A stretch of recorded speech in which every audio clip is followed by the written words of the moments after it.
C'est vendredi 28 novembre. Voici à la une.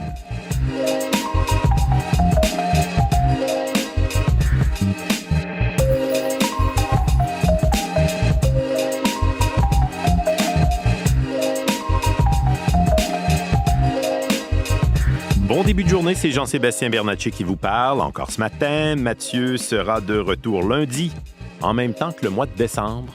Bonjour, Véronique Méran. Bonjour, Jean-Sébastien. C'est vrai que décembre s'en vient et je peux vous confirmer qu'il aura des airs de décembre. Bon, alors un peu de neige. Mais c'est le mois de l'année où même ceux qui n'aiment pas vraiment l'hiver en veulent de la neige, voilà. Au moins pour le temps des fêtes. Hein?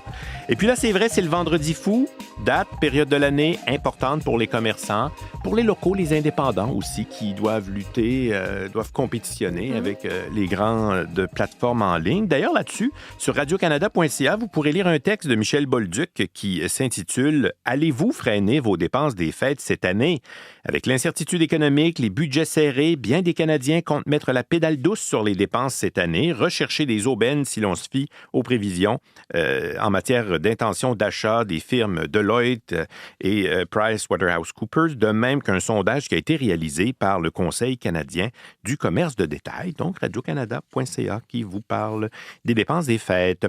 Le vendredi, c'est jour de la chronique d'Alexandra Chatzka. On parlera des négociations pour mettre fin à la guerre en Ukraine. Catherine Dib sera des nôtres pour faire le point sur les plus récents développements concernant la fusillade de mercredi à Washington. Et puis, on fera le tour de tous ces grands titres des journaux au pays sur la démission de Stephen Guilbeault de son poste de ministre. C'est partout ce matin. Puis on parle aussi là, du protocole d'accord énergétique. Alors, Véronique. Oui, bien, on a parlé de neige pour le début décembre, mais il y en aura aussi aujourd'hui de la neige. Et aujourd'hui, ça peut être assez sournois. C'est un système neigeux qui est assez éparpillé, mais avec le vent et les températures à la baisse, ça peut donner parfois des averses de neige soutenues. Okay. En peu de temps, ça peut réduire la visibilité là, sans que ça laisse de grandes accumulations. Vers 3h30, il y avait déjà un petit peu de grisille. Moi, ça crépitait sur mon ça crépitait, effectivement. Pare-brise. Donc, les températures sont près de zéro dans la région de Montréal. Ça varie entre -1, -3 degrés là, sur le sud du Québec. Alors aujourd'hui, généralement nuageux avec ces averses de neige qui peuvent être assez fortes par moment, surtout dans le secteur de l'Estrie. Je pense aux gens de Sutton. Là. Sutton, on va souvent chercher des accumulations un petit peu plus importantes. Ça pourrait être le cas aujourd'hui. Maximum prévu 0-3. Ça ne bougera pas beaucoup. La nuit prochaine, on va maintenir des conditions plutôt nuageuses, des averses de neige dispersées, des températures de -2 à -6 degrés. On verra un peu de soleil samedi. Profitez-en parce que novembre a été gris. Hein? On a atteint à peine la moitié de la moyenne des heures d'ensoleillement pour le mois dans la plupart des régions. Après, comme quoi, on rêvait pas. Non, on rêvait pas. Et octobre avait été tellement généreux. On avait eu une trentaine d'heures de plus de soleil au cours du mois d'octobre. Ah oui, tellement. Alors, d'autant plus difficile, là, cette grisaille de novembre. Donc, samedi, un petit peu de soleil, 0-3 degrés. Des flocons encore tôt le matin pour l'Estrie, Québec. Il y aura des éclaircies en après-midi. Et dimanche, mais il y a un autre système qui rapplique celui-là, va donner de la neige. Ça va s'accumuler avec, je dirais, 5 à 10 sur le sud du Québec. Région de Montréal, peut-être un peu plus fondant. On perdra un peu en épaisseur avec les températures d'1 à 2 degrés. Mais dès qu'on s'élève un peu au nord du fleuve, les Laurentides, la Naudière, la Mauricie, Québec, 10-15 possible de ce côté-là dimanche. Alors, ce sera à surveiller et il fera froid lundi. Les gens de l'Abitibi auront de la neige également aujourd'hui. Venteux, il y a de la poudrerie, un 5 à 7 cm jusqu'à ce soir. Le maximum, c'est -5. Le Saguenay, le Lac-Saint-Jean, le Bas-Saint-Laurent, nuages et averses de neige, 2-3 cm possibles, 0-2. Les vents sont présents. Vers la Gaspésie, on a un ciel en mélange soleil-nuage. Ça reste comme ça aujourd'hui. Ce sera demain aussi autour de 2 degrés. Et la neige s'estompe sur la Côte-Nord. 2 à 4 cm supplémentaires à venir aujourd'hui. Ça s'ajoute à tout ce qui est tombé hier. Oui. On demeure près de 0 côté Mercure. Dégagement sur le nord de l'Ontario, l'air froid arrive. -6, c'est le maximum à Thunder Bay. -4 vers Sudbury avec encore quelques flocons possibles. Toronto, Windsor, il peut y avoir un peu de soleil ce matin. Averse de neige possible à Toronto cet après-midi, près de 0, ça reste venteux. À Ottawa aussi, flocons fondants ici et là, venteux, -1, c'est le maximum aujourd'hui. Dans l'ouest, à Vancouver, 9. Soleil ce matin, les nuages reviennent rapidement en après-midi. Et vraiment pas chaud dans les prairies, c'est du -6 à -10 en ce qui a trait aux températures de jour maximales. Il y a des éclaircies pour Regina, Winnipeg, des flocons encore ce matin pour Edmonton et Calgary. Alors, vous avez certainement retenu des airs d'hiver à venir. Oui. Et ça commence aujourd'hui avec les vents, les flocons et le refroidissement des températures. La neige, ça permet également de mieux vivre avec la grisaille, parce que le ciel est un peu plus blanc. C'est vrai que c'est un peu plus lumineux et ça augmente le magasinage aussi. Il paraît que quand il neige, les gens font plus d'achats pour Noël. Alors, je ne sais pas si ça a une incidence sur vous, mais il paraît que c'est que ça nous met dans l'atmosphère. Merci dans l'ambiance. Merci, Véronique. Bonjour, Olivier. Bonjour. Olivier Pellerin qui vient nous parler de Samuel Blais qui retrouve le Canadien de Montréal après avoir été réclamé au ballottage hier après-midi. Parce que Samuel Blais sera habitué peut-être à ses allers-retours entre Montréal et Toronto. Il avait été soumis au ballottage en début de saison par le Canadien de Montréal, réclamé par les Maple Leafs de Toronto. Et le voilà déjà de retour parce que il a été soumis au ballottage par les Maple Leafs. Et le Canadien ont semblé réintéressé peut-être par le travail de Samuel Blais. Samuel Blais qui n'a disputé que 8 matchs dans l'uniforme des Maple Leafs cette saison avec une fiche de 1 but et 2 passes. Martin Saint-Louis en a parlé un peu de Samuel Blais hier. Pour l'instant, il est à Laval parce que comme le Canadien a été la seule équipe à le réclamer, il avait le droit donc de pouvoir l'envoyer directement dans son club de la Ligue américaine.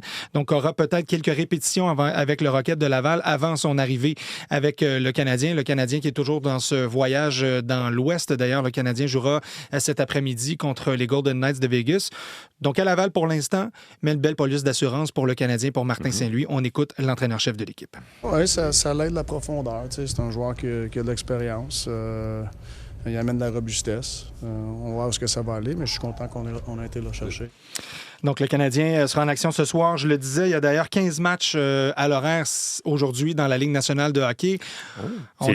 Presque totalité de la Ligue. Exactement. On est dans cette fin de semaine de l'Action de grâce aux États-Unis. Donc, les équipes professionnelles se mettent de l'avant. Donc, 15 matchs ce soir. Le match du Canadien sera à 16h. Et Martin Saint-Louis a confirmé hier que ce sera Samuel Montembeault qui sera dans le filet ce soir. Et Jacob Dobèche fera son retour pour affronter la meilleure équipe de la Ligue nationale de hockey présentement, l'Avalanche du Colorado. Ce sera donc demain après-midi.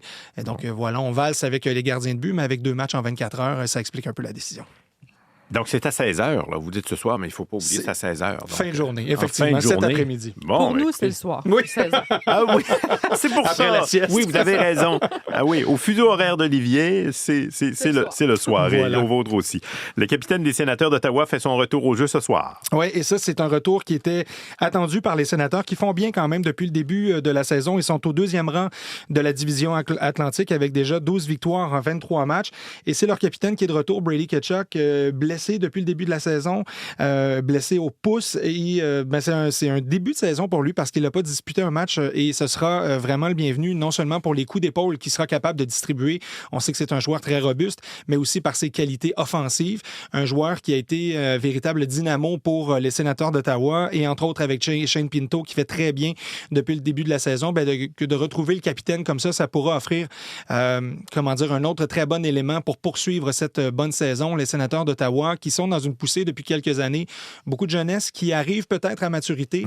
Et là, cette année, il y a de grandes ambitions du côté d'Ottawa. Et pour connaître du succès, bien entendu, ça passera entre autres par les succès de leur capitaine.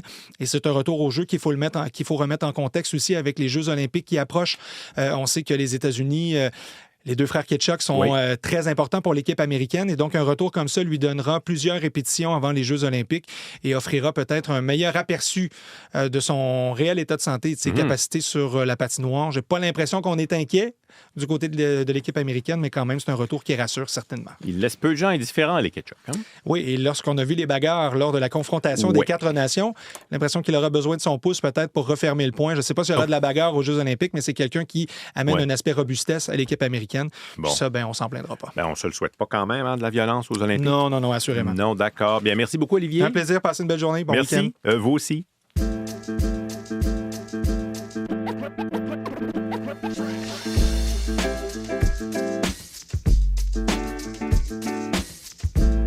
Passons au grand titre des quotidiens. Au pays, je vous le disais plus tôt, il est question d'un océan à l'autre du protocole d'accord énergétique signé hier entre Mark Carney et son homologue albertaine Danielle Smith. On parle de la démission de Stephen Guilbeault, bien sûr, du cabinet fédéral. La presse plus résume la décision de Stephen Guilbeault avec ce titre, « La goutte de trop ».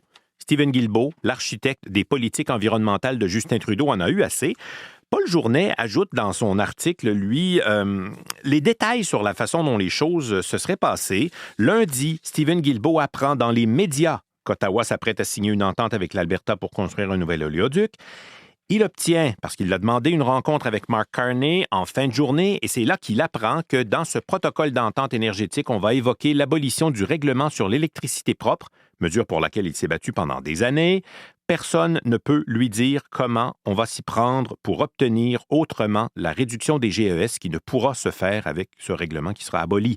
Et puis, il apprend qu'un nouvel oléoduc serait ajouté à la liste des projets d'intérêt national. Alors, il prévient tout de suite que cette entente risque de mener à sa démission. Le ton n'est pas négatif, mais le message est clair.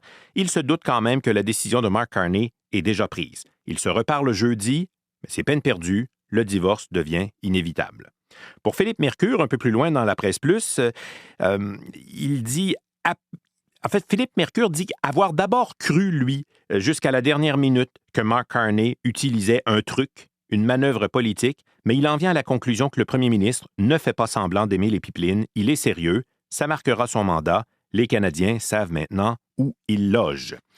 Variation sur le même titre dans le Journal de Montréal, une goutte de pétrole de trop pour Stephen Guilbeault, couleuvre de trop dans l'article de Guillaume Saint-Pierre. Dans son analyse, il dit qu'il est intéressant de noter que Stephen Guilbeault critique les choix de son gouvernement, mais aussi par la bande la méthode Carney, c'est-à-dire que ni les Autochtones de la côte ouest de la Colombie-Britannique, ni le gouvernement n'ont été consultés, le gouvernement de la Colombie-Britannique. Le premier ministre de cette province, d'ailleurs, se demandait pourquoi il n'avait pas reçu d'invitation à la conférence de presse qui a eu lieu à Calgary. Stephen Guilbeault claque la porte, c'est la goutte qui fait déborder le vase, encore là, variation sur le même thème, c'est dans Le Devoir. Il demeure membre du caucus libéral et dans un texte un peu plus loin, Alexandre Shields se demande « Le Canada laisse-t-il tomber sa lutte contre la crise climatique? L'industrie la plus polluante au pays pourra augmenter sa production d'énergie fossile et ses émissions de GES. » À l'extérieur du Québec, il est d'abord et avant tout question du protocole d'entente énergétique et de ses retombées économiques et ensuite de la démission de Stephen Guilbeault.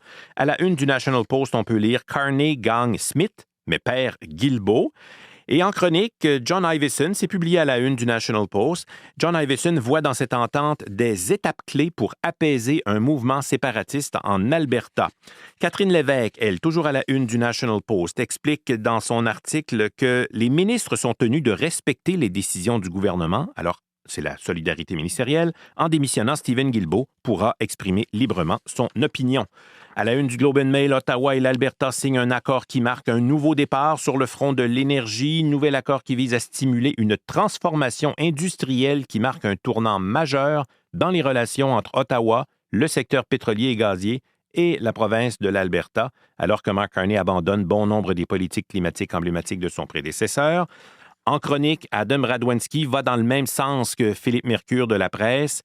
Il dit « L'approche de Mark Carney en matière de politique climatique apparaît au grand jour. » Je termine avec un mot de ce qui se dit dans l'Ouest. Le Calgary Herald, une toute nouvelle industrie pour l'Alberta. Ça, c'est le titre principal. Et en chronique, on dit, au-delà des détails, l'accord restitue en réalité un pouvoir provincial légitime à l'Alberta. En substance, Mark Carney a reconnu la compétence provinciale sur l'ensemble du secteur énergétique de l'Alberta.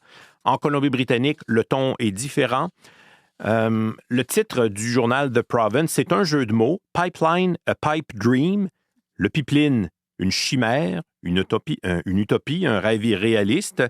C'est le premier ministre David Eby, en fait, qui dit ce plan-là d'envoyer du pétrole là, sur la côte du Pacifique, dans le nord, ça ne deviendra pas réalité. Un petit mot pour accueillir Catherine Dib en vous disant que le New York Times revient encore avec plusieurs textes sur la fusillade à Washington. Le titre principal, pour le suspect de la fusillade de Washington, un long parcours conflictuel de l'Afghanistan à l'Amérique. Et on précise un peu plus loin que le suspect, selon un de ses amis, ne supportait pas la violence de son unité en Afghanistan. Donc ça, c'est dans le New York Times, ce qui nous amène à Catherine. Donc, Catherine, Donald Trump a promis de renforcer ses politiques anti-immigration au lendemain de cette... Oui, au lendemain, parce que c'est hier qu'il l'a fait, au lendemain de cette fusillade de mercredi près de la Maison-Blanche.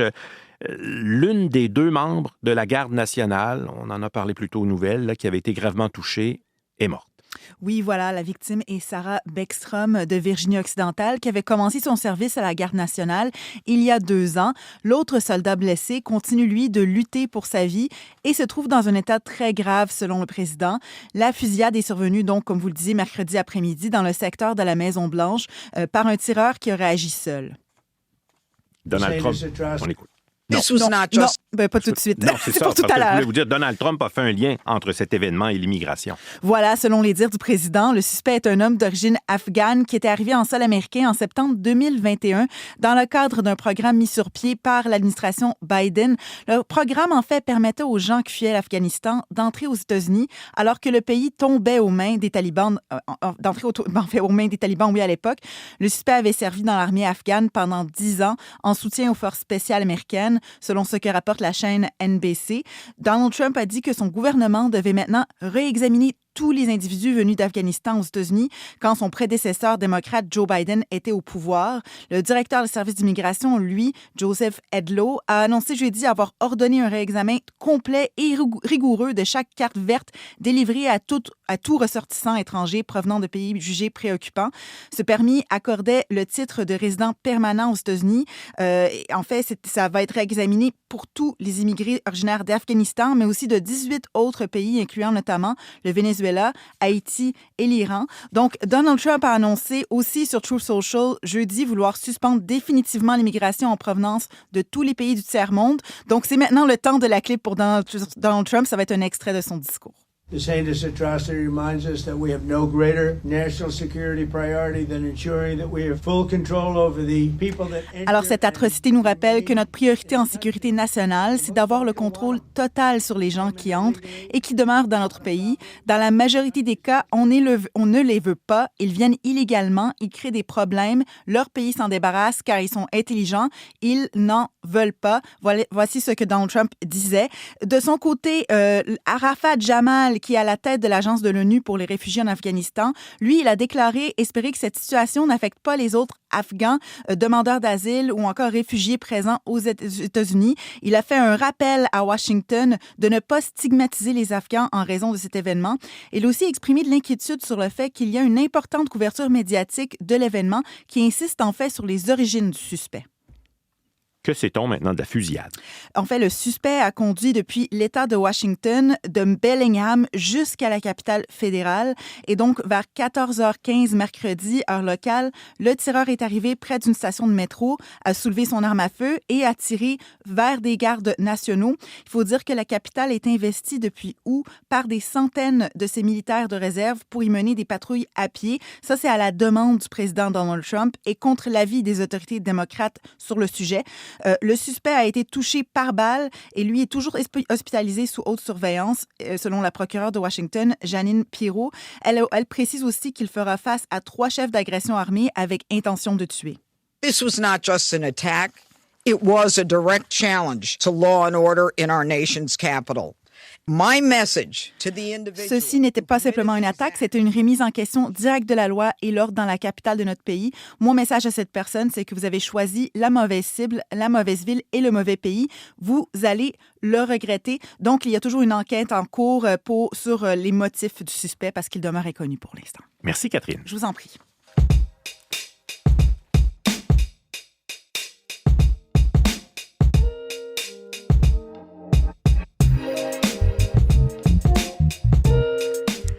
C'est par une fuite sur un site américain d'information, Axios, que le monde a appris l'existence d'un nouveau plan pour la paix en Ukraine, plan en 28 points, appuyé par Donald Trump. Et depuis 9 jours, ce plan n'a pas rapproché les parties, Russie et Ukraine, mais il a eu pour effet de secouer le monde politique des deux côtés de l'Atlantique. C'est ce dont je vais parler avec Alexandra Chatzka, que je joins à Paris.